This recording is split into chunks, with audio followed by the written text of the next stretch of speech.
we've done everything in Pikmin 3, but there's one more thing that we need to show. And that's all of Olimar's entries in the Piklopedia. In a separate video, yes indeed. So let's begin. The Sugarcrop Hemagea mandibulosa of the mandibular family. The males of this species are purple and black creatures with tapered mouths, while the females are lighter in color and lack an armored exoskeleton. As in most mandibulars, these creatures have regressed to the point where they have lost both legs and wings. They can be seen crawling around on the ground and are believed to feed on the vegetable extracts from the congealed fluids of expired Pikmin. I see. So these eat dead Pikmin skin? Interesting. Probably told in Pikmin 2, but meh. Next one, the white spectralite, or the Fenestari alboprismatis of the Flutterbee family. It's remarkably similar to its unmarked brethren, but the telltale wing patterns and lone pair of hind legs give it away. It sticks to its own habitat for the most part, though it may fly away to reach a flower or escape a bullblacks. It will soon return to its home. The white variety gathers no nectar, but sometimes may be found carrying a pallet. Carry pallets? News to me. Kill a lot of them. The dwarf bulborb, or the Pancerus pseudoculi rossus. The breadbug family. Still a breadbug! Although initially identified as a juvenile bulborb, groundbreaking new research indicates that this creature is in fact a member of the breadbug family. Close relative of the vanilla breadbug, it escapes predation through mimicry. A unique adaptation of the bulborb's crimson coloration allows the species to safely commingle. The bulborb itself, or the Oculus Kageyami rossus, grubdog family. This large organism has the familiar mandibles and cranial morphology of the grubdog family, as well as the characteristic bulging eyes. As in most grub dogs, the creature's cranium comprises half of its total length and girth, showing a scarlet abdomen with white spots. This creature is primarily nocturnal, choosing to prey upon smaller creatures returning to their nests. Originally classified as a spotty bulborb, further research has reclassified this species as the basic bulborb. Subspecies of varied colors have recently been discovered, but academics are divided into two rival camps over how to handle their classification. So in Pikmin 2 they were called the red bulborb, but now they're just called bulborb. Interesting. Medusa Slurker, or the Stauromedusae manifoldi, or the Ambloda family. Most of its body is translucent and gelatinous. It drifts on the wind using the puff sock on its hand and captures passerby below with its adhesive manubrium. The purpose of this behavior is unknown, as examining its catches reveals no trace of saliva or gastric fluid on them. Unlike most aquatic jellyfish, it has no tentacles or nematocysts, making it safe to handle. It may even be safe to ride in, opening up exciting new transportation possibilities. Hey, he doesn't eat them, he's just a gelatinous walking thing with a fuzzy headstalk, like his family of Oshi. Scutter check, or the Hyrwodecaderates crystallosum, or the Hevil family, or Hevil. Its main offensive strategy is to launch the crystal it carries on its back, otherwise it's completely defenseless. In most circumstances, it's a peaceful herbivore whose diet consists primarily of moss. When in danger, however, it wastes no time defending its territory by breaking small rocks and hurling them at the threat. In order to ensure it has a steady supply of rocks with which to defend itself, it shares its habitat with calcified crushblood larvae. Oh. So it can make use of the shells they cast off each night. Larva of the crushblood? You mean the big chicken-like thing? That's interesting. So these things are discarded crystals of larvae of the crushblood. You would think they are crushbloods. No. the yellow woolly hop, or the Amphicarus rhododendron, the Amphituber family. This magnificent specimen has the brightest gold coloration and the greatest number of lateral spots of any member of the Amphituber family. The species seems to have lost some swimming proficiency with the evolutionary adaptation that granted it greater jumping ability. The Amphituber inhabits aquatic shallows and shows an instinctive drive to jump upon and squash smaller creatures, which it always tends to do. The skitterleaf, or the Rusp pseudoarbicans, skitterling family. The skitterleaf is a relative of the pond skater that sheds its wings and adapted to life on the ground. With no residual trace of its airborne past, the skitterleaf can neither fly nor skitter across the surface of the water. The wings have since evolved into the leaf-like structure on its back, which serves to hide the skitterleaf through mimicry. It appears quite effective, as few predators can see through this clever disguise. Nice leaf. The fireblowhawk, or the Sus draconis of the blowhawk family. This creature expels a volatile phosphorus compound from its snout that combusts upon contact with air. This fire-breathing ability is dependent upon the air-to-fuel ratio at its mouth, catalyst reaction within the expelled compound, and purification of the compound. Thus, it is highly unlikely such a complex process could cause a spontaneous explosion of a fallen blowhawk. This process is also perhaps to avoid risk of spontaneous combustion in the belly of a live specimen, as it doesn't explode on itself. I like how that one always comes back. Okay. The armored monad, or the Tuberclipium rex monad family. It makes its home inside the hollow stumps of enormous trees. The name is derived from the hard shell covering its entire body. As it grows, it can only mold its shell by slamming into rock walls to shatter it before forming a new one. It has a voracious appetite and doesn't hesitate to eat anything that it sees. The contents of its stomach are often a surprise. What does it eat? Gill too. Shush about that. The swooping snitchbug, or the Scarponica cuspirans, Scarpinates family.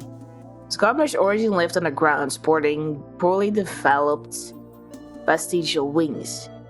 This species developed enlarged antennae that can be used as makeshift wings. Scarpinates are attracted by the sight of large groups of Pikmin in cavalry formation and will swoop down to seize them.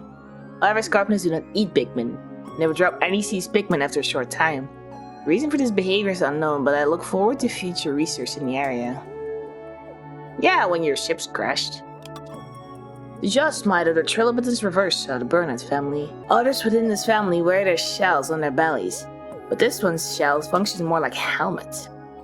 Its wings have atrophied into uselessness, so instead it burrows beneath the ground and pops out only to pierce prey with its needle-like proboscis and drain their bodily fluids. Larval just might remain on the ground for years, or even decades in some cases. Are they supposed to be cicadas? Like the cicadas? Like cicadas you take like 21 years and then they wake up. Very specific. When it happens.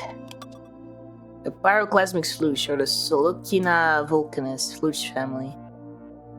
A species of terrestrial snail coated in flammable mucus instead of the traditional shell. The creature stays lubricated through constant secretion of mucus so that the fires never reach its skin. The most fascinating aspect of these creatures is their instinctive ability to avoid causing widespread fires by carelessly brushing plants. Yeah, they don't cause fire. You wouldn't blame those on the wildfires that's happening. Oh. The bearded amperet, or the Porculus barbavolta, Numboos family. The hair covering his face works as a capacitor. It charges electricity by rubbing the hair to build static, and discharges it at enemies intruding on its territory. It's more territorial than aggressive, attacking only when threatened rather than to hunt prey. It has several qualities unique to this ecosystem, such as producing milk for its young, which may someday give rise to a whole new taxonomy of fauna.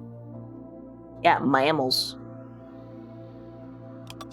The Arctic cannon larva, or the Granidus frostatum. Lysopod family. Like other members of the Lysopod family, its internal bacteria are specialized to form ice compounds from ambient moisture, which it then expels as projectiles. It technically doesn't rely on cold temperatures to create this ice, which is formed by pressurized internal fluids which act as a coolant. When the projectiles rapidly expand, they absorb ambient heat, lowering the air temperature enough for the moisture in the air to freeze. The desiccated skitterleaf, or the Rus Murtifeulia skitterling family. The skitterling variant that resembles dead leaves. Its legs have developed in specific ways. Their front claws capture prey while the flat hind legs are suited for running and swimming. Its highly tuned senses keep it still for any creature but Pikmin. Once it gets its claws on its prey, it doesn't easily let go. Recent research has revealed that its camouflage has a second purpose beyond hunting. Scavengers are fooled by its disguise into carrying its eggs, thereby expanding the population. The Phosbat, or the Tectupervis Pteromus, Aerodentia family. This infant stage of the Vehement Phosbat has underdeveloped wings and cannot yet fly. It is Scyophilos from birth to the point where even the low light of a common globe cap or a light bulb will cause it to vaporize. The chromatophore excretions which the adult Phosbat uses for camouflage are overwhelming to its fragile infant form and causes apoptosis in excessive amounts. My own lamp does not trigger this reaction, possibly because its light is the wrong wavelength. You don't like UV light, I assume. The lamps we have are emitting UV, but they're not blue. I'm not sure. Why is that strong enough? Could also be it. The Phosbat pod, or the Tectupervis Pteromus. The Aerodentia family. The Vehement Phosbat's egg sacs are found affixed to surfaces around its lair. Each sac spawns roughly 5 baby Phosbats, stopping when enough pheromones are in the air to trigger its automatic response. This keeps the population density of Phosbats in any given cave at a sustainable level, which is important given the limited supply of food available in its habitat. Fair enough. So they'd make a fixed amount every time. Interesting how that's regulated upon. I have a tiny network of figuring out how many Phosbats there are and then just stop. So there's a new place for more. It's like Pikmin. The Vehement Phosbat, or the Tectupervis Pteromus, Aerodentia family. Are they all Tectupervis Pteromus? They're all the Tectupervis Pteromus. Alright. It is forced to live in darkness due to its extreme photosensitivity. The specialized chromatophores on the skin can absorb faint light sources to turn completely transparent. Its wings and spines are completely in mildly toxic scales, which paralyze small insects until it can inhale them with a powerful vortex. Often creatures that evolve in darkness have atrophied eyes and albinism. But that is notably not the case here. It does, however, share a tendency to only venture out at night with other cave dwellers. So that's why it's very dangerous to go at night, because the Phosbat is everywhere. Noted. The web-tongue bulb, or the Oculus longolingua, lingua meaning tongue and longo meaning lung. The grubdog family. Instead of the gnashing jaws usually found in related species, it uses its extensible vicious tongue to capture prey, which is more annoying. Even before it opens its mouth, it's recognizable by its tapered snout and black spots against its white back. Some theorize that it evolved its long tongue to snatch prey drawn to high-blooming flowers. But others point out that no infant specimens have ever been seen, suggesting a radically different biological branch. It has only recently been reclassified as part of the grubdog family. What was it before? Like, which part of the family was it after? Before that? But they put it back in the grubdogs. I wonder if we'll ever know. The milkshake grub, or the Himagea mandibulosa again, mandiblart. Family. The specimen is a male share grub. Having lost both legs and wings, the male burrows into the soil and waits to ambush small creatures that pass by. This beast's mandibles can be dangerous, making creatures such as Pikmin easy prey. Yeah. So they're giving the foods to the female ones. Like they ate those. And given some part of the expired Pikmin. Expired just means dead. To the female one. That's how they work, I assume. The yellow spectral, the Defenestory Jonoprismatis, the Flutterby family. The primary morphological difference from other spectralites is the eye-like spot on his hind wings. When crossbred with Rex spectralites, the offspring has a 25% chance of inheriting these spots on orange wings. But this gun is a new species. No, it's crossbreeding. Technically it is, but it's crossbreeding. It's like you say you put someone with blonde hair, someone with black hair together, and they have a chance to make a ginger-haired one. Or dark blonde. Sand Belgian Meerslug, or the Gastropoidae anguilli Meerslug family. This giant limbless invertebrate has a distinctive large orifice. It sets a cone-shaped trap in its sandy lair and waits for prey to fall into it. The main orifice serves as both mouth and anus. Ew. When it inhales sands, the grains go through its intestinal canal and come out polished and hardened when they are ejected. It's sensitive to sound and vibration. The best time to catch it off guard is when it jumps out from the sand after being startled. It gets startled by what it eats, though. So its mouth is also its butt? I feel sad for that creature now. Oh well. The iridescent flint beetle. Or the Pili-envelopens striaticus. Flint beetle family. Flint beetles are nocturnal, choosing to hide in the grass by day and stay active at night. These creatures keep undigested food pellets in their stomachs to sustain them through winter. Given the right stimulus, they will spit them out. Recent research has revealed that these pellets are enveloped in a membrane that seals and preserves them in a sterile, airtight environment. If kept at room temperature, it seems that this pellet membrane will keep its contents fresh up to 6 months.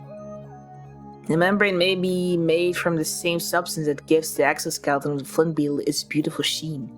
The specimen is a subspecies of the previously documented species, recognizable by the variant pattern on its back.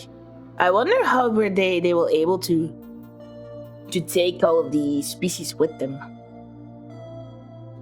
Like, who researched on them? Who came before Olimar? Or who came after Olimar?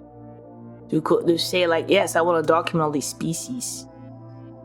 What is the high chance that every time they go to the planet, the ship breaks? Because every time someone goes to the planet, the ship breaks up. Not every time though. The moment Olimar came back, the ship didn't break. But it does happen a lot for him. Every time he drives. Or it's just a competence of Olimar. Interesting though. The dwarf orange bellwort, this time they give them the orange bellwort. The coloration as well. The Panthus pseudo-oculi of the breadbug family. Just as dwarf red bulburs mimic the appearance of normal bulburs, was theorized that an orange bulbur mimicking variant must also exist. Recent fieldwork has confirmed this theory. Fair enough. The flighty jostmite, or the Trilobotans reversa volanti, the baronet family, is a close relative of the original baronet species, but this variety of jostmite still has use of its wings. Oddly, it still makes its habitat below ground and employs the same tactic of flying away before emerging to strike. The helmet protecting its head is functionally as hard as steel, due to waxy secretions in its pores which absorb and redirect any shocks it sustains. So having like a waxy substance or something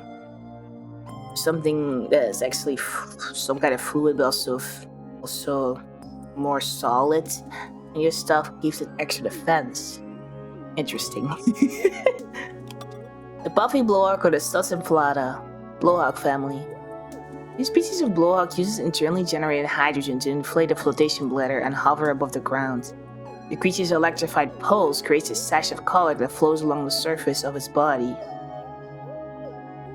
It doesn't make that pulse in Pikmin 3 though, making it a particularly beautiful blowhawk species.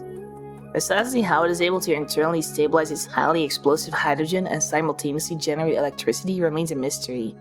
The puffy blowhawk blows leaves and grass around to eat the insects underneath. It maintains midair buoyancy by using its fins and releasing air through blowholes. This enables it to float effortlessly even in the breeze. In times of danger, the puffy blowhawk can decompress its flotation bladder for a rapid escape from predators. The water dumple, or the Ichthyosa felinus. Grub dog family. A resident of freshwater pools and marshes, this aquatic creature regularly feeds on insects that land on the surface of the water. It shares nearly identical skeletal structure of its close relative and terrestrial cousin, the bulwarp.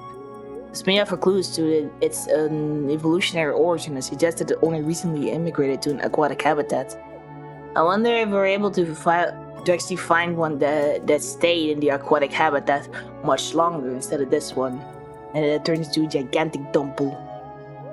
The mother dumple. The arachnoids, or the Clavofictosphaera, the Arachnids family. This spider-like creature has distinctive yellow stripes on its black carapace. It spins webs in high traffic areas and waits for prey to blunder into them. True. Unlike its relatives in the Arachnoid and Dweeble families, it's ambisexual and has 8 legs. Some theorize that its genandry is meant to aid in reproduction, though of course it cannot reproduce on its own. There is another theory that this species is in fact 2 organisms of opposing genders stuck together. Since no one has ever found a 4-legged single-sexed specimen, this remains speculative. So they're 2 sexes. Also, there actually are some kind of long legs. The way it eats. It's chomper and it's just legs. Nectarius Dandelfly.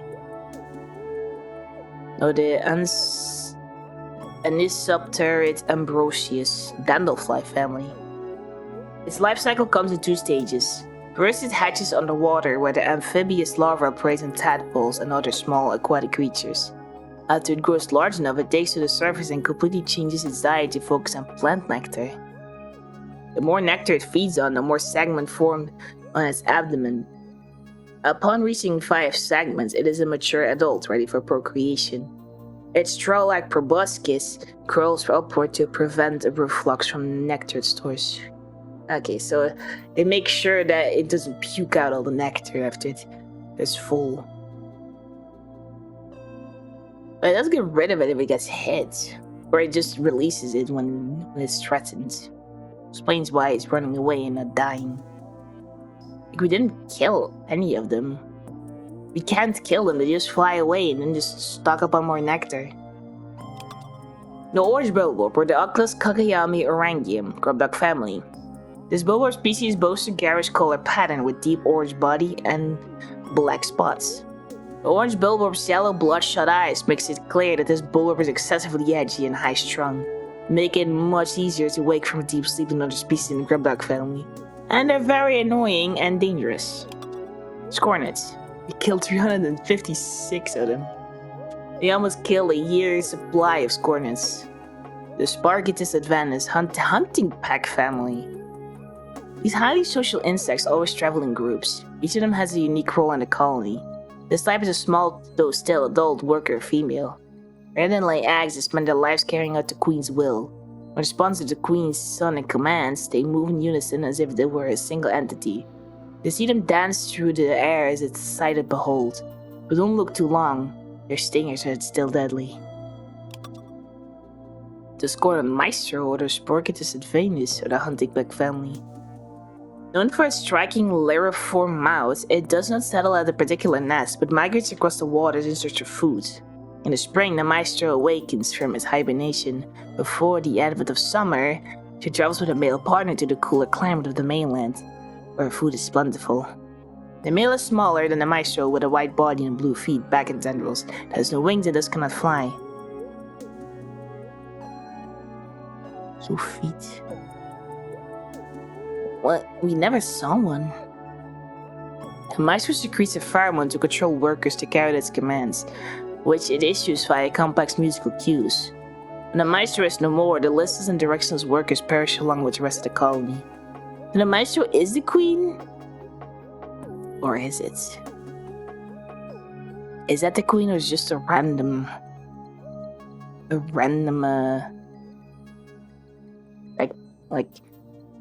flute guy?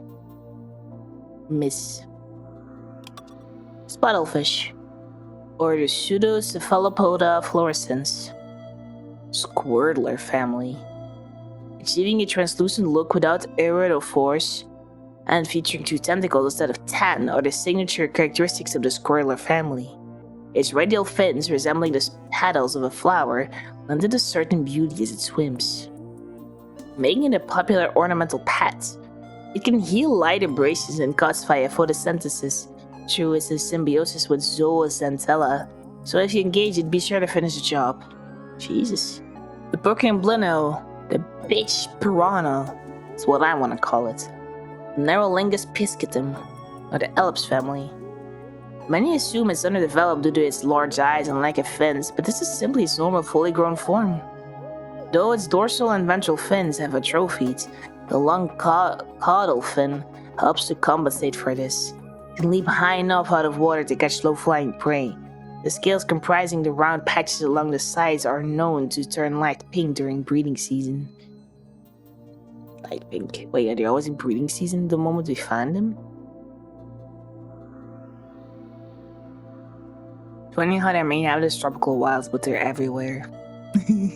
Except for the tundra and the Garden of Hope, they're not there.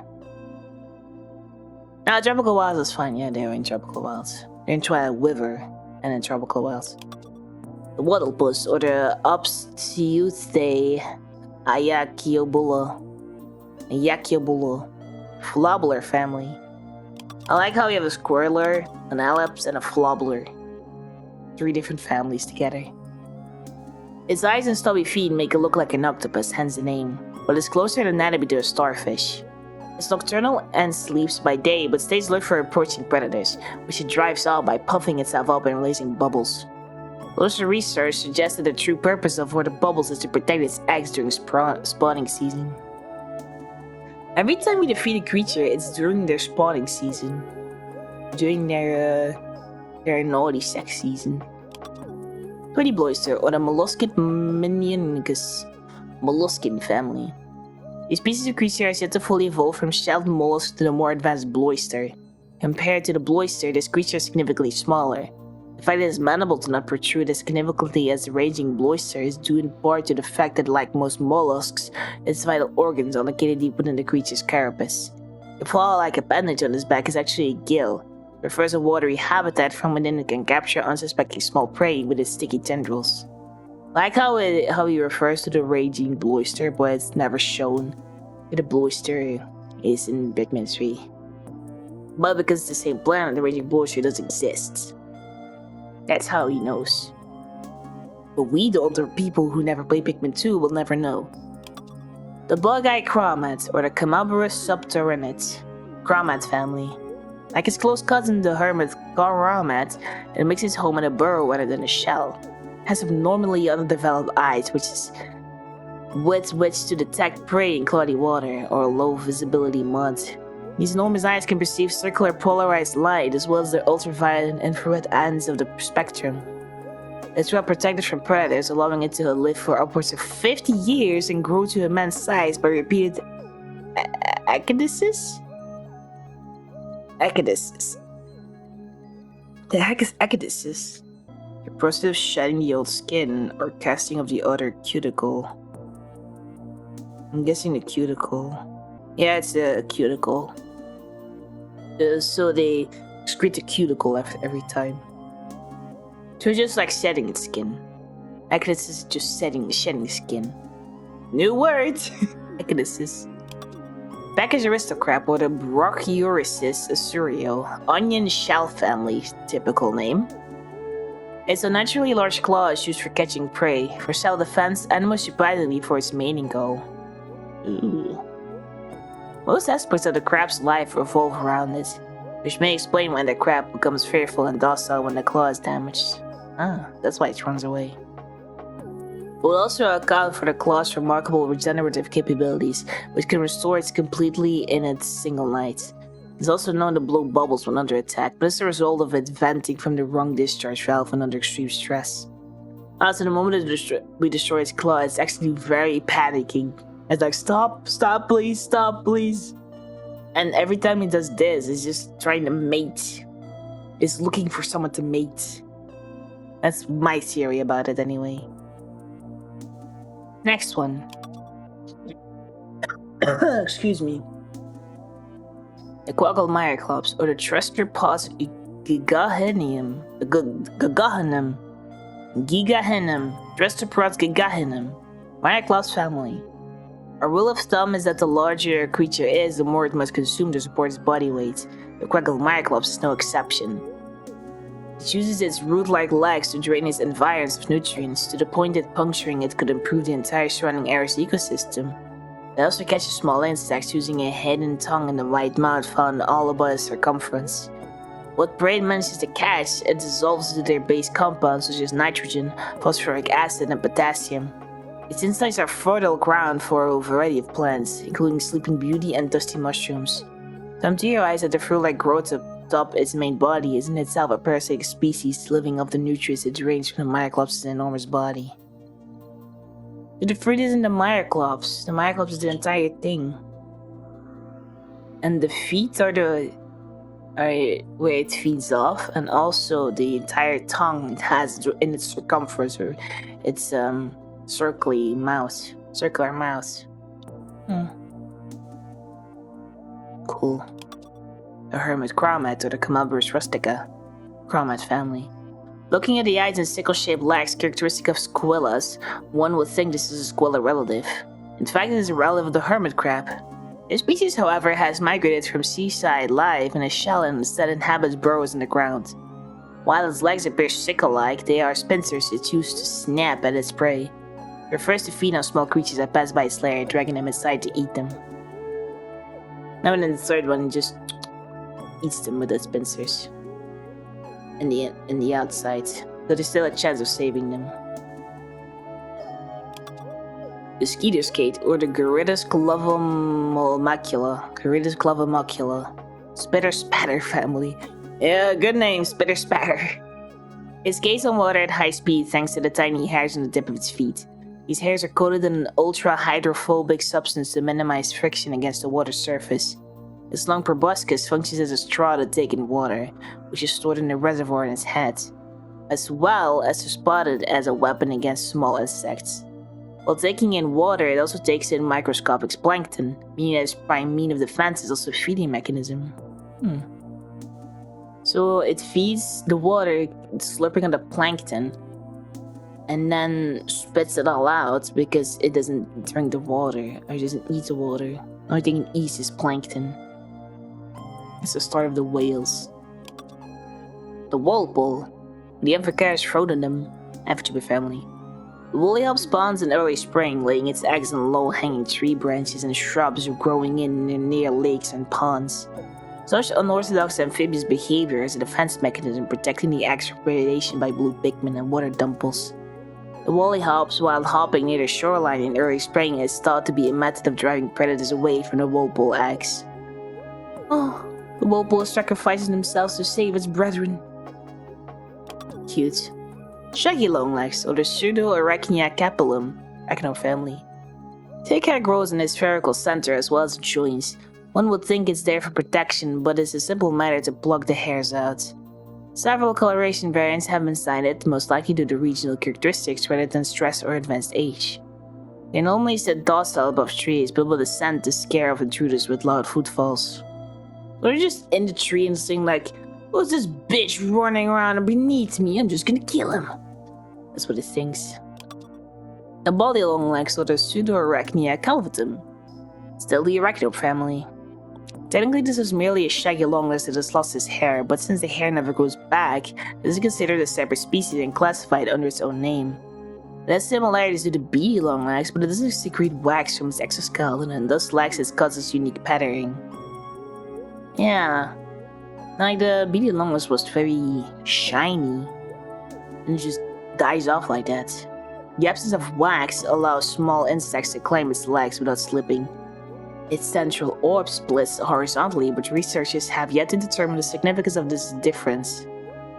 That's how Nintendo is making the how was it not possible to climb the beady longlegs, but then we can ride the body longlegs? That's how. Just make it an entirely new species of the same family. Smart. Spotty Bellbear, Oculus terribilis dodicum, grubdog family. A mid-sized subspecies within the grubdog family, spotty billbear's unique feeding habits sets it apart from other grubdogs.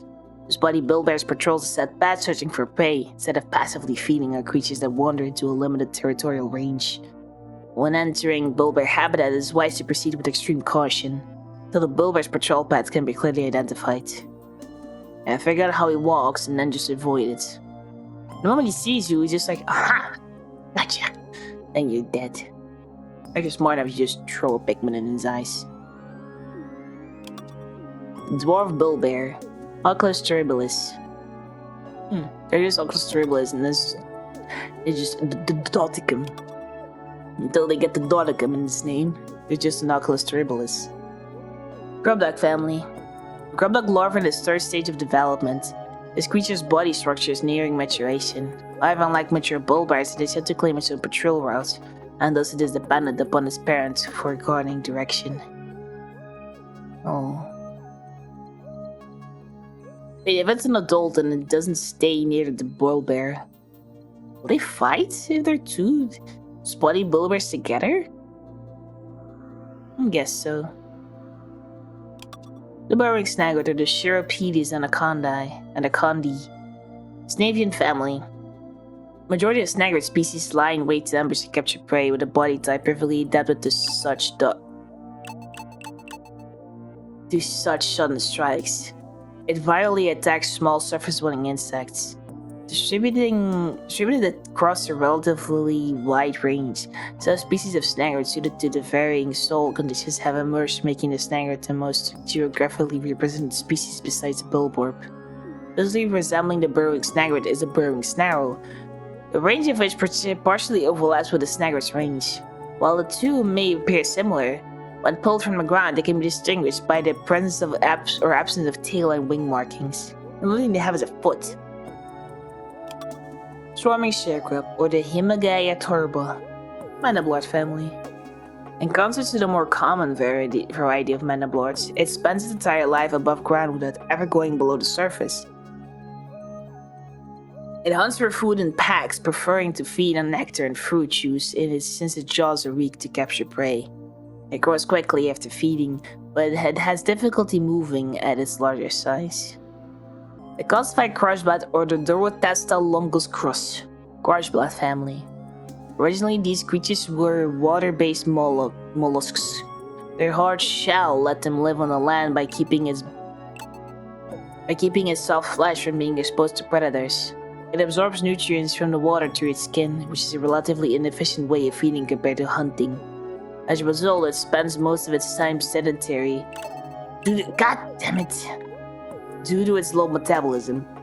The crystal shell in its back is made of silica that it absorbs. The shell shed by younger crushblats find use as projectiles used by scutterchucks. I already said the crystal stuff anyway. Still a very weird creature. I thought it was from family with the Mamuta, but it isn't. The armored cannon larva. Granadus chuckalinae, Litopod family. The specimen is a Litopod larva. His expedition was unable to confirm the existence of any mature Litopods, leading to concerns the species was extinct on this planet, but the discovery of the creature in larval form eases such concerns.